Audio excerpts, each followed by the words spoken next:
Leaving your money sitting in a traditional bank account in 2026 results in a guaranteed loss of wealth.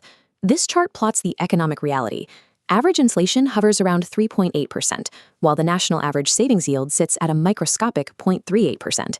That gap, which fills with red year after year, is the exact volume of purchasing power your cash loses by sitting still.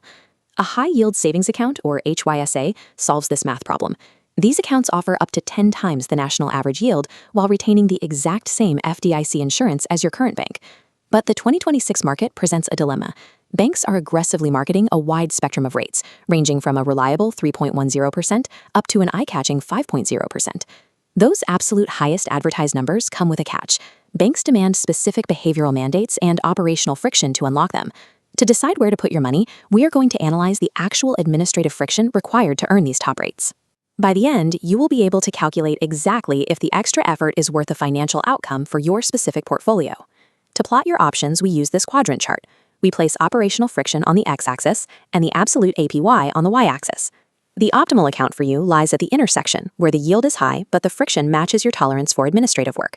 Varo anchors the high-friction, high-yield tier. Varo's marketing headline grabs attention with an aggressive 5.00% APY offer.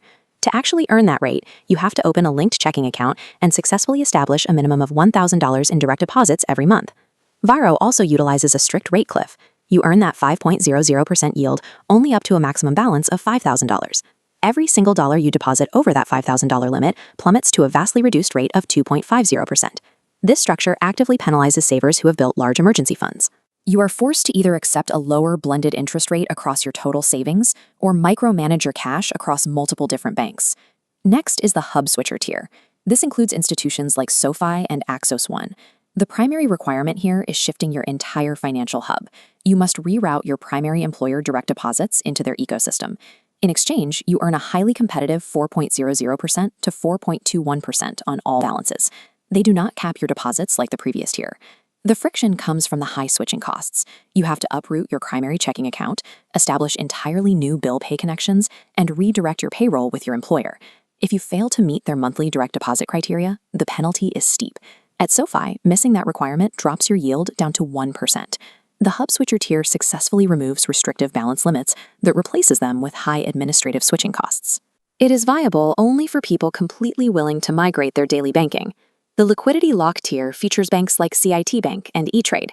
These banks do not care about your employer's direct deposit.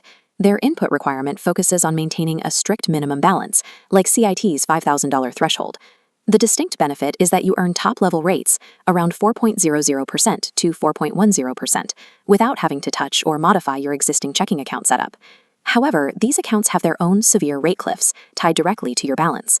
If you have an emergency and your CIT account dips to $4,999, your yield immediately crashes to 0.25%. You have to actively monitor these accounts to avoid severe penalty drops or the expiration of promotional boasts. That makes them a poor choice if your emergency fund balance is volatile. The final quadrant is the zero-friction tier, populated by established online banks like Ally and Capital One 360.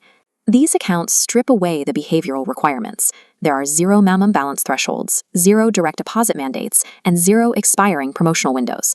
Because they ask nothing of you, the yield outcome is slightly lower, providing a steady, reliable return ranging from 3.1% to 3.3%. These established platforms also provide robust organizational tools, like digital envelope buckets, allowing you to track multiple savings goals simultaneously within a single account. By choosing this tier, you mathematically leave roughly 0.7% to 1.5% APY on the table. You are explicitly trading maximum yield for absolute administrative peace of mind. Let's apply a high-friction 4.2% APY and a zero-friction 3.3% APY to a $10,000 savings balance. Over 12 months, the absolute cash difference between maximum effort and zero effort is exactly $90. The right choice comes down to mapping your specific savings priority to the correct institutional profile. If you're an all-in-one optimizer willing to merge checking and savings and reroute your payroll, SoFi or Axos yields the top rate on your entire balance. If you're a high-balance parker with over $5,000 who refuses to change your employer payroll setup, CIT Bank delivers maximum yield for your parked cash. And if you are a set-and-forget saver who prioritizes organizational tools, strong customer support, and 0 operational hoops to jump through, Ally is your fit. Ultimately, the best high-yield savings account in 2026 is not simply the one with the highest marketing number. It is the one whose operational friction perfectly aligns with your willingness to manage it.